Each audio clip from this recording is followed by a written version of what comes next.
Assalamualaikum warahmatullahi wabarakatuh. Alhamdulillahirrabbilalamin. Wabihi nasta'inu ala umri dunya waddin. Wassalatu wassalamu ala ashrafil anbiya'i wal mursalin. Wa ala alihi wa sahbihi ajma'in amma ba'du.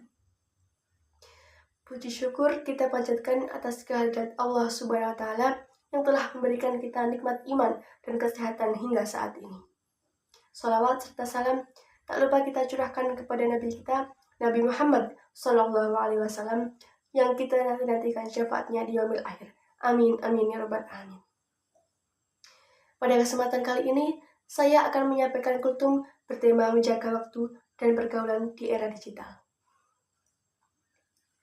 Saudara-saudaraku, sekarang ini kita hidup di zaman yang serba cepat dan canggih. Hampir semua remaja tidak bisa melepaskan diri dengan yang namanya handphone. Sebenarnya teknologi ini adalah salah satu nikmat dan alat bantu yang luar biasa jika digunakan dengan baik dan bijak. Tapi jika tidak, ia bisa menjadi musuh dalam selimut dan bahkan mencuri waktu dan bahkan menjauhkan kita dari Allah. Contoh dalam kehidupan sehari-hari, coba saudaraku bayangkan. Berapa banyak waktu yang kita habiskan hanya untuk scroll TikTok, scroll Facebook, scroll Instagram, atau bahkan main game. Mungkin terkadang niatnya hanya 5 menit, tapi tak terasa 1 jam berlalu. Padahal dalam 1 jam itu kita bisa mengisi waktu dengan hal-hal yang lebih bermanfaat.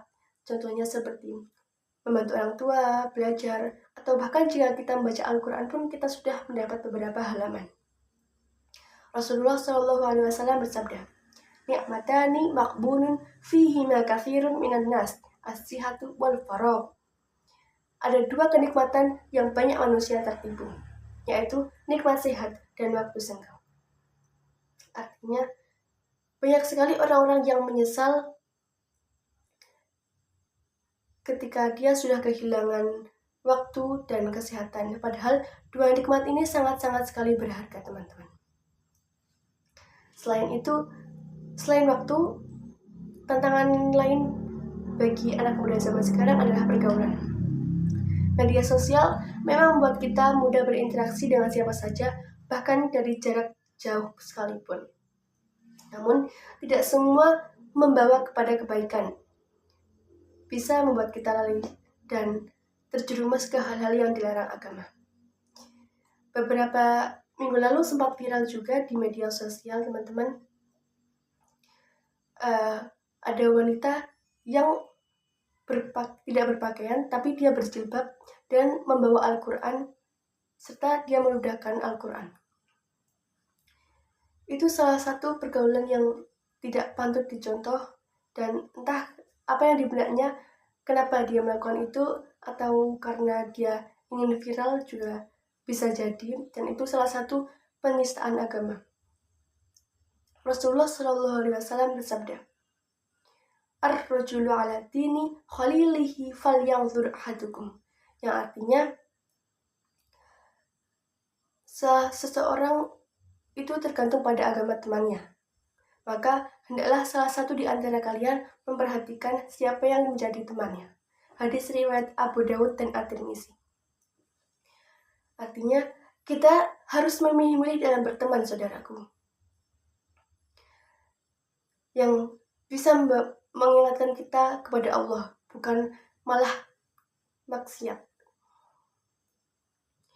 Pergaulan digital ini memang sangat luas dan bebas. Bahkan bisa saja orang tua kita tidak tahu apa yang kita lakukan di media sosial, apa yang kita tonton di media sosial. Tapi ingat, saudaraku, Tuhan itu Maha tahu. Maka dari itu, Islam mengajarkan agar tetap menjaga batasan, agar tetap menjaga kehormatan dan akhlak. Saudaraku, makna kultum kali ini adalah ajakan untuk menggunakan teknologi yang baik dan produktif dan menjaga akhlak dalam berinteraksi sosial yang sesuai dengan nilai dakwah Islam yang santun dan damai. Semoga kita dapat menjadi generasi muda yang cerdas secara digital, dan tetap berpegang teguh pada nilai-nilai Islam. Saudaraku yang dirahmati Allah, waktu adalah amanah dan pergaulan adalah cerminan diri kita. Jangan sampai teknologi yang kita gunakan ini malah menjauhkan kita dari Allah. Mari kita gunakan waktu untuk hal-hal yang diridhoinya. Ingat, masa muda tidak datang kembali, dan waktu tidak dapat diputar kembali. Pesan saya, jadikan masa muda ini sebagai masa yang penuh berkah dan produktif. Manfaatkanlah waktu dengan bijak. Mungkin jika saudaraku perlu